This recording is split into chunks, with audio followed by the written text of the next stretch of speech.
추수감사절 아침입니다. 오늘 아침에도 하나님이 일찍 깨워주셔서 또 말씀을 나누게 하심을 감사드립니다.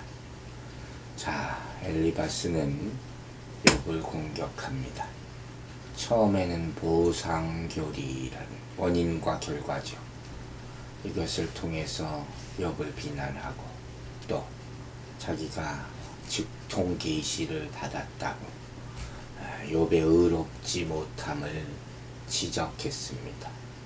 이제 좀 더 공격적인 어조로 욥을 책망하며 비난하는 그런 내용이 바로 욥기 5장 전반부부터 나오기 시작합니다.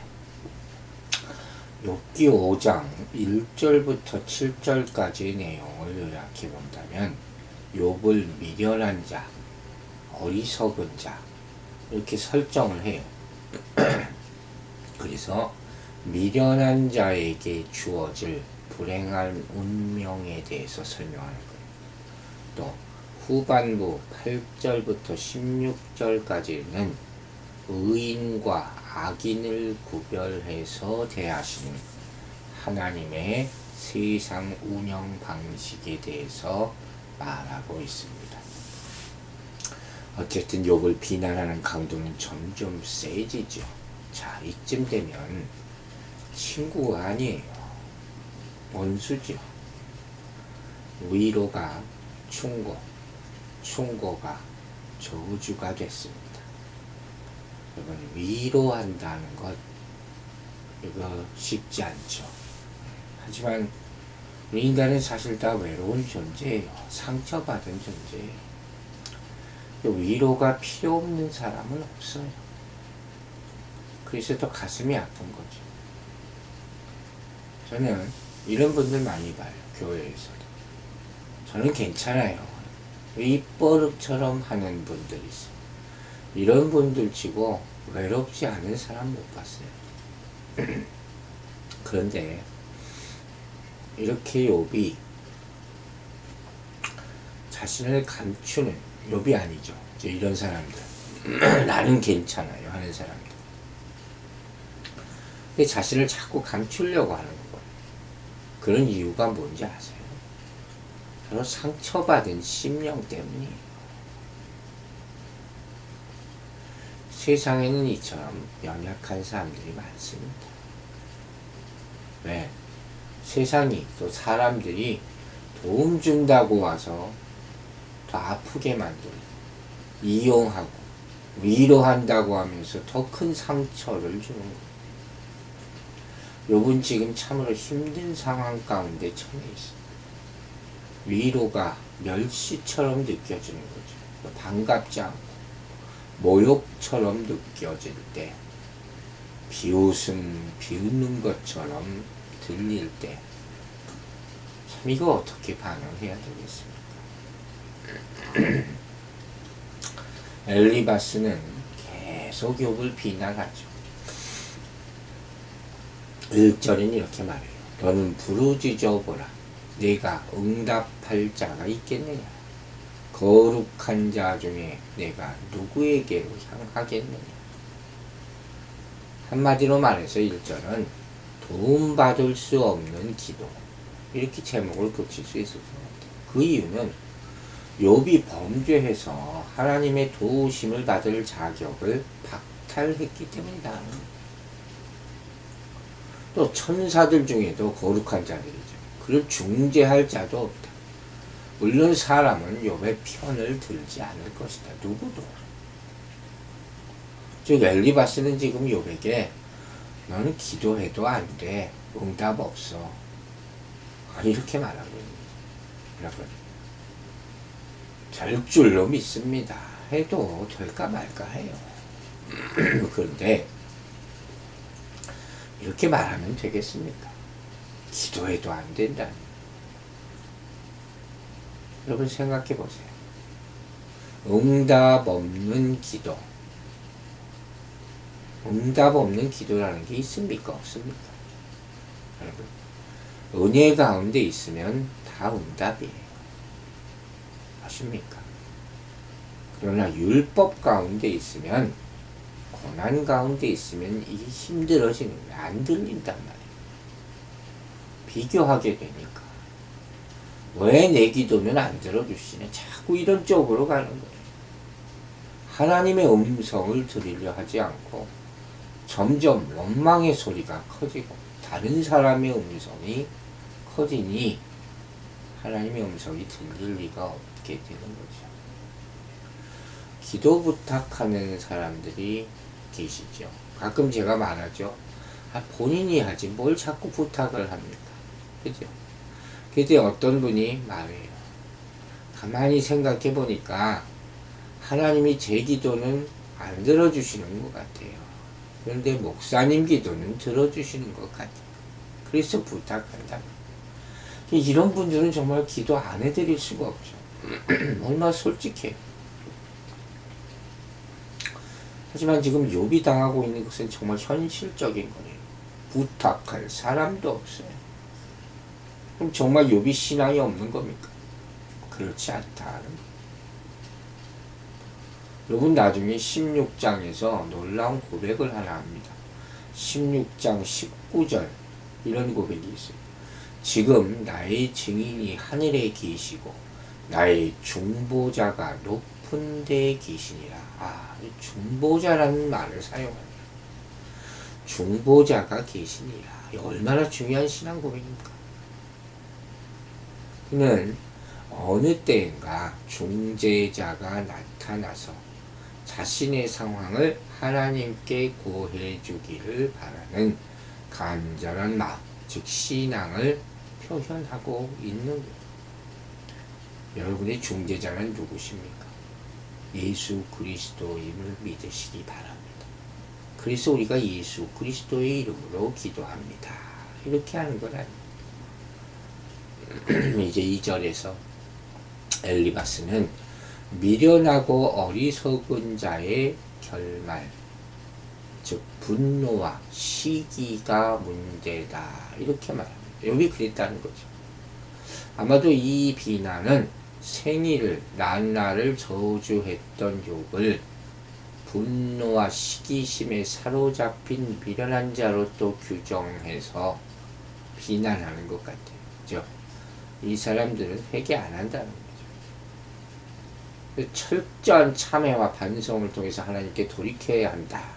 이렇게 얘기하고 있는 거예요. 그 말 자체는 틀림이 없습니다. 하나님께 불평하고 탄식하게 되면 바뀌는 게 뭐가 있습니까? 내 죄가 점점 늘어날 뿐이지. 욥도 그렇게 탄식한 건 사실이죠. 하지만 이 상황 가운데서 탄식하지 않을 사람이 과연 몇이나 되겠습니까? 욥기 9장 1절에 욥이 이런 고백을 또 해요. 진실로 이 일이 그런 줄을 알거니와 인생이 어찌 하나님 앞에 의로우랴. 욥도 알아요. 자기의 의가 불완전하다는 사실을 안단 말이에요. 근데 거기다 대고 이렇게 저주를 퍼부어 되겠습니까? 이제 3절부터 5절까지 내용을 보면 엘리바스가 어리석은 자에게 임할 불행이라고 에 대해서 설명을 합니다. 아주 불행 시리즈를 설교하고 있어요, 지금. 그런데 당시 소위 말하는 지혜문학이라는 게 있거든요. 모든 사람을 지혜로운 자와 어리석은 자, 의로운 자와 불의한 자 이렇게 나눠요. 그 두 부류에 대조하며 설명하는 경우가 많습니다. 자문 같은 게 그래요. 의인과 악인, 그죠? 엘리바스가 바로 그런 형식을 따르는 거예요. 욥을 지혜롭고 의로운 자의 맞은편에 있는 어리석고 악한 자로 규정을 딱 해버리는 거예요. 지금 현실을 보니까. 그래서 어리석은 자에게 임하는 불행이 욥에게 임했다는 것을 입증하려고 지금 애를 쓰는 거예요. 물론 욥을 자기 딴에는 깨닫게 하려고 했겠죠. 듣는 사람은 얼마나 가슴이 아픕니까? 다시 말하지만 엘리바스가 지금 말하는 것은 개인적 경험이에요. 엘리바스의 말이 다 자기 경험했다는 거예요. 그걸 바탕으로 하고 3절에서 어리석은 자가 나무 뿌리처럼 뻗어나가면서 반성해가지만 결국 그의 집이 저주를 받아 삽시간에 망하고 만 것을 보았다. 이렇게 돼요. 개역개정은 좀 다르죠. 그 어리석은 자가 번성하는 것을 보고 하나님의 심판이 임하기를 바라며 그의 집을 저주했다. 이렇게 나와 있어요. 또 4절에는 어리석은 자의 자식들은 도움을 받지도 쉽게 구원을 얻지도 못하고 재판자리인 성문에서 억울한 일을 당해도 구해주는 자를 얻지 못한다. 이렇게 말합니다. 이 얘기는 뭐 같아요? 아마 욥의 자녀들이 죽은 것을 은연중에 빗대서 말하는 것 같이 보입니다. 그러니까 지금 엘리바스는 이 재앙과 고통 가운데 시달리는 욥을 위로하기커녕 자식을 잃은 아비의 가슴을 아주 후벼 파는 거예요. 상처에 소금을 뿌리는 것 같은 지금 그런 행동을 하고 있는 것입니다.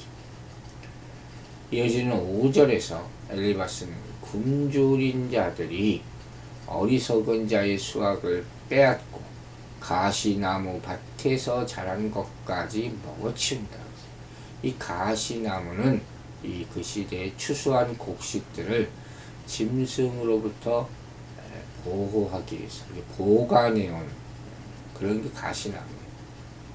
또 목마른 사람이 그의 재산을 삼켜버릴 것이다. 이렇게 말했죠. 미련한 자는 아무리 자신의 재산을 보호하려 애를 써도 소용이 없다. 이렇게 말하는 거죠. 욥이 재산이 하루아침에 다 없어졌죠. 이 엘리바스에 따르는 이 모든 재앙은 다 욥 때문이다. 이렇게 단정을 줘버려요. 자기 나름대로 이렇게 프레임을 만들어 버리는 거예요. 인간 세상의 한계를 보여주는 거죠. 참 나쁘죠. 물론 욥과 엘리바스의 대화 가운데 이것만 생각했을 때는 물론 교훈이 있어요. 죄인이 아무리 애통해 한다 그래도 누가 들어주겠습니까? 추수를 한다 그래도 자기가 먹지 못하고 누리지 못하는 옳은 날이에요. 그러나 뭐라 그랬습니까? 지금 당장 이 고난을 당하는 욥 앞에서 이런 말을 한다는 것은 욥을 정죄하는 거예요. 죄인으로 몰아가는 것이죠. 지금 그걸 따질 때가 아니죠.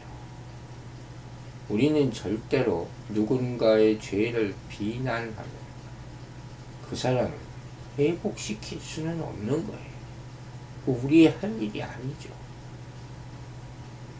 하나님이 이 땅에 독생자를 보내신 이유가 구원인데 왜 우리가 어떤 한 사람을 악의 구렁텅이에 죄인으로 정죄하여 빠지게 해야 되겠습니까? 그래서 이런 비판이 있을 때 하나님의 은혜와 사랑으로 극복하지 못하면 그 누구도 이 고난을 이겨내기가 어렵다는 거예요. 결국 절망하게 되는 것이죠. 하나님을 떠나고 원망하게 되는 것이죠. 그래서 율법이 죽이는 법이다. 이렇게 말하는 거예요. 더 절망에 빠지게 할 수 있습니다. 같은 말을 해도 지혜롭게 하라는 것이죠. 은혜를 말해줘야 돼요. 또 다른 통로가 있다는 것을 알려줘야 된다는 그게 복음 아닙니까? 누구도 말로 막다른 골목으로 몰아서는 안 된다는 이런 것들이 한 생명을 자살까지 몰아갈 수도 있는 것이죠. 하나님이 하실 거예요. 하나님께 기도해야 됩니다. 6절과 7절에는 재난과 또 고생의 원인에 대해서 설명하고 있어요. 즉 어리석은 자들은 자신이 당하는 재난이나 고통이 물리적인 환경으로부터 티끌이나 흙이라고 본문에 나와 있어요. 외부 환경이죠. 이런 데서 생기라는 것으로 생각한다는 거예요. 이 인과관계라는 겁니다. 엘리바스는 모든 재난이 인간에 의해서 생겨나는 것이라고 단정을 짓습니다. 까닭 없이 되어진 것이 아니라는 것이죠.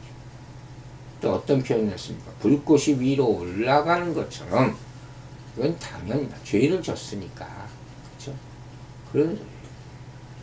사람은 고생을 위하여 났으니, 이 번역은 잘못하면 모든 인간이 고생하게 되어 있다 이렇게 잘못할 수 있어요.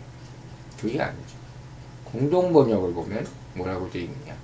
재난은 사람이 스스로 빚어내는 것, 이렇게 해석되지. 이게 더 적절한 것 같다고 봅니다. 여러분이 읽으면서 이해하기 어려울까봐 설명해 주는 것이에요. 여러분, 어리석은 자에게 재난과 고생이 임합니다.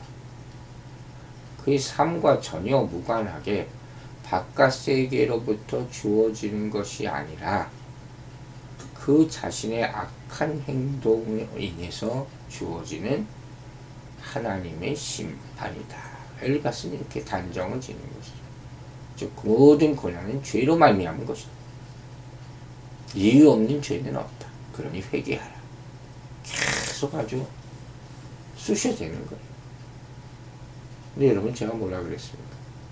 세상의 악함으로 인해 피해를 보는 것도 의인, 선한 사람 많죠. 그걸 생각해야죠. 그래서 세상이 다 하나님께 돌아오기를 기도해야 되는 거죠. 결정적으로 엘리바스가 간구한 게 뭡니까? 하나님의 욥의 의로움을 인정하셨다는 거예요. 그리고 고난도 하나님이 허용하셨다는 것이죠. 하나님은 큰 섭리 가운데 고난을 허락하실 수 있습니다.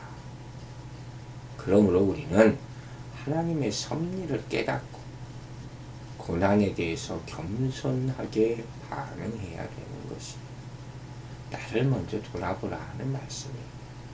여러분, 때로 하나님의 징계는 우리를 망하게 하려는 것이 아니에요.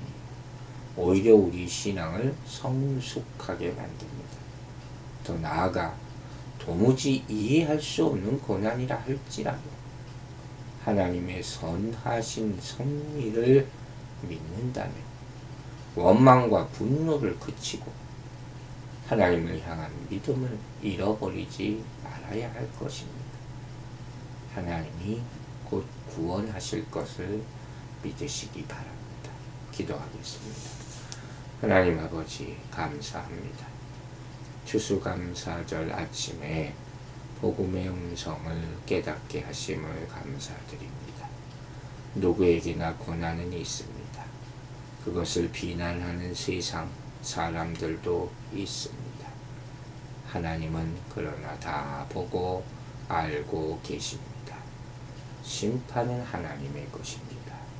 하나님의 주권 가운데 우리 인생이 있다면 묵묵히 참아내고 이겨내어 하나님의 뜻, 그것을 이루게 하여 주시옵소서. 이 아침에 우리 성도들 축복하여 주시고, 특별히 어렵고 힘든 삶을 살고 있는 사람들 가운데 주님 친히 가셔서 위로하여 주시옵소서. 세상이 다 버린다 할지라도 하나님은 함께 하신다는 것을 음성으로 체험하게 하여 주시고 말씀으로 확신을 얻게 하여 주시옵소서. 성도들의 가정과 직장을 축복하여 주시고 기쁜 하루, 복된 하루가 되게 인도하여 주시고 방황하는 세상의 영혼들을 불쌍히 여기셔서 가정으로 하나님 품으로 교회로 다시 돌아올 수 있도록 인도하여 주시옵소서. 간절히 기도합니다. 감사드리며 예수 그리스도의 이름으로 기도했습니다. 아멘.